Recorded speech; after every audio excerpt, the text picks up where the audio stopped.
Right now, I'm going to be talking about some laundering tips to help minimize mistakes. One of the most common mistakes in the wash and fold industry is that orders get mixed up, which could be a very costly mistake and could really upset customers. So number one is when you are doing the laundry, go ahead and if you know you're going to be loading up 3 loads of clothes into, 3 machines, I would go ahead and print out 3 tickets before you start washing the clothes. So let's go ahead and hit the print button, and then you could choose 3 tickets and then hit print.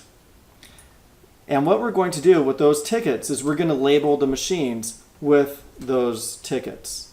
And the tickets are going to look something like this. So it's going to tell you the customer's preferences. It's going to say cold wash, low dry. So that way it's very readable. You can see exactly how the customer wants their clothes to be laundered. The second part of importance is it tells you who the order belongs to. So you know it belongs to John. And you could tape this to the machine. You could also use clear vinyl sleeves with magnets in back so they act as pockets, and you could just drop this ticket in there.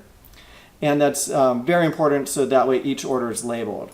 What we do at our laundromat is we use these magnetic signs, and we just put the order number right here, so that way we know that these machines are being used by order number 9868, and then we go to the software to see if there's any special instructions. So either way works. I would find your favorite preference.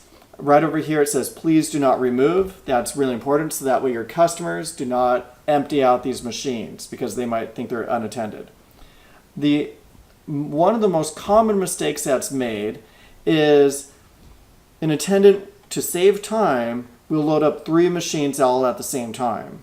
And so they might put Bob's clothes over here and Mary's clothes over here. What sometimes happens is they load up all 3 machines at the same time, but then they forget whose clothes is the person in the middle. And it might be Bob, it might be Mary. And so it's really important to just load up Bob's clothes first, label them, so that way you know that those 2 machines are Bob's, and then go ahead and do Mary's clothes. At the same token, another very common mistake happens once the clothes are completed. A lot of times they'll be folded and packaged up, but they haven't been labeled. So here's a picture of the final product. You want to just fold Bob's clothes and then label them. And it's real easy to say, oh, I'll remember whose clothes that is, but when it comes time to actually labeling them, it's very easy because they all start looking the same. So just work with one person's order at the same time, label it, then move on to the next.